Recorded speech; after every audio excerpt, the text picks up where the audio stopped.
जो आज के लोगों का मैं देख रहा हूँ कि भाई आज मैं दिल्ली में जब से आया मैं बहुत लोगों से मिला देखा, बहुत लोगों के पास जाता हूँ मैं, तो यहाँ पर देखता हूँ ना कि जो शादियां हो रही हैं और उन शादियों में लव मैरिज भी होती है, अरेंज मैरिज भी होती है और उसका 70% शादी जो है उनमें डिवोर्स होता है। इसकी वजह से लाइफ पूरी स्पॉइल हो जाती है। उसके पीछे रीजन क्या है और रिलेशंस क्या है, इन सब चीजों पे मैं थोड़ा सा आपको चर्चा कर देता हूँ, बता देता हूँ। इससे कि मैंने देखा कि अब आपकी लाइफ में ऐसा आदमी इन्वॉल्व हो चुका है कि मोबाइल ऐसी चीज आ गई है हमारे बीच में, सोशल मीडिया ऐसा आ गया है कि हम अपने लोगों को टाइम ही नहीं दे रहे हैं। अब धीरे धीरे जब हम टाइम नहीं देंगे तो उससे क्या होगा, इमोशन जाने लगेगा कि भाई इसका इमोशन बेटे का बाप के प्रति इमोशन नहीं है, पति का पत्नी के प्रति नहीं है, पत्नी का पति के प्रति नहीं है। इसके पहले भी फोन से ही जुड़े थे, शादी हो गई, अब एक ही घर में रह रहे हो, अब फोन का यूज नहीं होना चाहिए, लेकिन अभी भी हम फोन यूज कर रहे हैं। तो जाहिर सी बात है धीरे धीरे वो कनेक्शन, वहां पर कम्युनिकेशन गैप आएगा और फिर कोई प्रॉब्लम होती भी है तो अब हम उसके बजाय अपने पेरेंट्स को, अपने से बड़े को या अपने पार्टनर को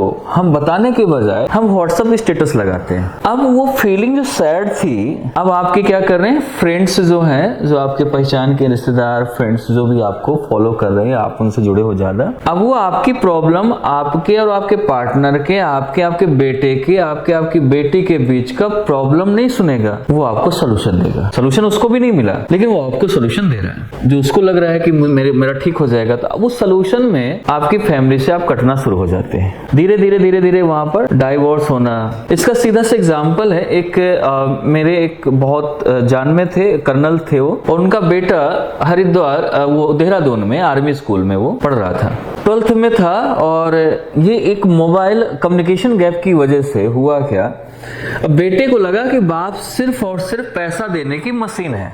इमोशन वहां से चला गया। पहले इमोशन होता था, अब इमोशन नहीं है। इमोशन नहीं है तो लव नहीं होगा वहां का, और लव अब मोबाइल की तरह हो गया, रिचार्ज खत्म, दूसरा रिचार्ज कराओ, दूसरी सिम ले लो, फिर से लव शुरू हो जाएगा। तो उसने क्या किया कि अपने फादर से कहा कि पापा मुझे इतने पैसे चाहिए। उसके फादर ने कहा कि भाई ऐसा है कि अभी तो मैंने भेजे थे और आपको इतनी क्या जरूरत है, हॉस्टल में रहते हो, खाना पीना सब मिलता है और इतना पैसा मिला है तो अभी जरूरत क्या है इसके लिए आपको। तो उसके बेटे ने कहा नहीं मुझे चाहिए पैसे। तो उन्होंने कहा ठीक है भाई मैं अभी तो नहीं दूंगा। और थोड़ा बाप था करना ना, जाहिर सी बात, तो उन्होंने क्या किया, थोड़ा सा डांट दिया। उन्होंने उसको डांटा और काफी फटकार लगाई, तो बेटा कुछ नहीं बोला। आफ्टर सम टाइम बेटा घर आया। अब बाप भी उस टाइम पे अपने घर गए थे, लखनऊ के रहने वाले थे। जब वो वहां पहुंचा तो उसने फादर से कहा कि पापा मैंने आपसे पैसे बोले थे, पैसा नहीं दिया। उसने कहा बेटा हर चीज का हिसाब चाहिए और आप क्या मतलब बात कर रहे हो, मैं बाप हूं तुम्हारा, कैसे बात करते हो तुम मुझसे, आपका एटीट्यूड चेंज है, आप में कुछ ऐसा लग ही नहीं रहा कि आप मेरे बेटे हो। तो उसने कहा कि मुझे ये मत सिखाओ कि मैं क्या हूँ क्या नहीं हूँ, पैसा दोगे या नहीं दोगे। तो उसने कहा नहीं दूंगा। भाई बाप तो बाप ही है ना, थोड़ा सा तो जानता है कि लड़का है, भाई मैं उसे कुछ कहूंगा, डांट सकता है, उसका हक है आपको सही रास्ते पे लाना, आपको ठीक करना। तो उसमें हुआ क्या कि उस बेटे ने अपने बाप की रिवॉल्वर से बाप को मार दिया।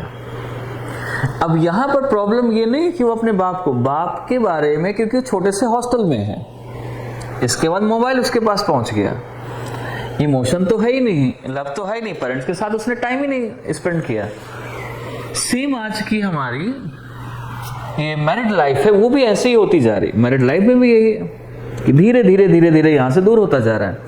हम अपने दोस्तों से सेटिस्फाई हो सकते हैं लेकिन हम अपने लोगों से सेटिस्फाई नहीं होते, अपने लोगों के साथ कंप्रोमाइज नहीं करते हैं, दोस्तों के साथ कंप्रोमाइज करते हैं। उसकी समस्या में समझ आती है लेकिन हम अपनी समस्या और अपने पार्टनर की, अपने घर की, अपने माँ बाप की समस्या हमें समझ नहीं आती है। तो इसको समझने के लिए जरूरी है कि हमें थोड़ा सा चीजों को लेकर अपनी लाइफ में, जो मेरा अपना एक्सपीरियंस है, जो मैं पढ़ता हूँ, सुनता हूँ, देखता हूँ, मेरा मानना है कि आपको कम से कम आप मोबाइल से अपने घर में 3 से 4 घंटे आपको दूर रहना चाहिए।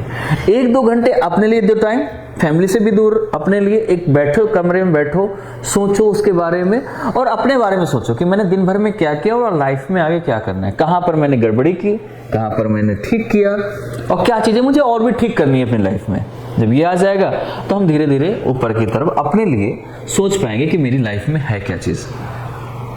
दूसरी चीज ये है कि कम से कम 2 घंटे अगर अपने लिए दे रहे हो, 2 घंटे अपने पार्टनर के साथ बैठ के कुछ ऐसी बातें करो या अपने पर्सनल लाइफ के बारे में या आपके ऑफिस के बारे में, तो जिससे आपका कनेक्शन बना रहे।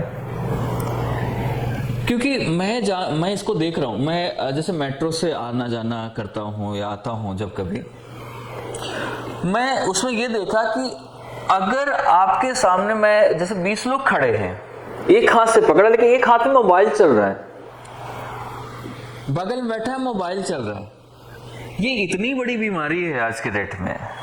तो we have to stay away, हमें इससे दूर रहना पड़ेगा, दूर होना होगा, चीजों को समझनी पड़ेगी, थोड़ा अपने लिए जीना पड़ेगा, अपने लोगों के लिए जीना पड़ेगा। नहीं, धीरे धीरे आपकी एथिक्स, आपकी वैल्यूज, आपकी इमोशन, आपका लव सब खत्म। हम कैसे हो जाएंगे? जानवर जो सिर्फ अपने लिए जी रहा है। आप देख लो कि ऐसे, आप कभी कुत्तों को देखा है? कुत्तों को, गाय भैंस, किसी को भी देख लो, वो क्या करेगा कि ऐसे साथ में बना रहेगा, उसे अच्छा लगेगा, उसको चाटेगा, वो उसको चाटेगा, उसके साथ खेलेगा। लेकिन खाने की जब बारी आ जाएगी तो क्या करेगा? लड़ जाएगा उस खाने के लिए, क्योंकि इमोशन उसको ये नहीं कि मेरा साथी था, ये मेरा बच्चा है, क्योंकि उसे अपना पेट भरना है, अपने लिए अच्छा करना है। तो हम किसकी उसमें आ गए? कैटेगरी में। हम भी जानवर कैटेगरी में आ गए। अगर हम इंसान रह के जानवर अगर बन रहे हैं तो फिर हम जानवर से भी बदतर हैं। उसके तो सींग पूंछ भी है, हमारे पास तो वो भी नहीं है। सो हमें फिलोसफिकल जो हम बन रहे हैं, हम चीजों को, दुनिया को जानना चाहते हैं, हम न्यू वर्ल्ड में जाना चाहते हैं, हम इनोवेटिव होना चाहते हैं, लेकिन हम अंदर से जानवर हो रहे हैं। इनोवेटिव के साथ साथ हम क्या है? एनिमल, जानवर हो रहे हैं। तो इस जानवर को भी नहीं लाना है आपको। इनोवेटिव हो, बहुत अच्छी चीज है, इनोवेटिव के साथ साथ जानवर भी नहीं आना चाहिए।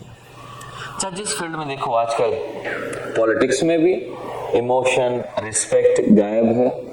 आपके पेरेंट्स में, आपके बच्चों में, पेरेंट्स के जो नए पेरेंट्स बन रहे हैं, बच्चों में रिस्पेक्ट गायब है। वाइफ है, रिस्पेक्ट गायब है, हर चीज का रिस्पेक्ट गायब है। रिस्पेक्ट से ही, आपके इमोशन से, प्यार से, रिस्पेक्ट से ही दुनिया चल सकती है। मतलब लोगों का, ह्यूमन जो बीइंग है, ह्यूमन बीइंग है, वो इसी के थ्रू चल सकता है। जानवर को इमोशन की जरूरत नहीं है। कहते जानवर इमोशन नहीं, जानवर इशारे पे इमोशन जो भी है उसे देखो। अब आदमी है, अगर ऐसे ऐसे बुलाओगे तो कुत्ते को समझ नहीं आएगा, कुछ जानवर को समझ, लेकिन आदमी को बुलाओगे ऐसे ऐसे तो मतलब बुला रहा है, ऐसे ऐसे करोगे लग रहा है जा रहा है, चीज एक ही हो रही है, लेकिन वो सामने वाला समझ रहा है, क्योंकि हमारे पास दिमाग ज्यादा है, हमारे पास बुद्धि है, दिमाग है। उनके पास उतना नहीं है जितना हम यूज करते हैं। तो हमें भी इन चीज़ों को सोचना चाहिए। हम गीता पढ़ते हैं, हम रामायण पढ़ते हैं, बुक पढ़ते हैं, हम बहुत सारी किताबें पढ़ते हैं, फॉरेनर्स की किताबें पढ़ते हैं, विदेशी राइटर की पढ़ते हैं, मूवी देखते हैं, और हम फिर भी अपनी चीज़ को ठीक नहीं कर पा रहे। और सारा वर्ल्ड जो है हमारी एक छोटी सी चीज़ है, मोबाइल, जिसमें भरा हुआ, जो हमें कंट्रोल कर रहा है। हम इतने तो गए गुजरे नहीं हो गए कि हम एक छोटी सी चीज़ में हम उसके लिए एडिक्ट हो जाए, और एडिक्शन इतना हो जाए कि हम उसको खुद ना कुछ कर पाए, है ना। तो मुझे लगता है कि चेंज होना चाहिए, आपको भी सोचना चाहिए, और अपने लोगों को समझाना चाहिए, अपने बच्चों को समझाना चाहिए, अपने आसपास लोगों को अवेयर करना चाहिए। थोड़ा सा इससे अपने लिए, अपने पेरेंट्स के लिए जीना जरूरी है।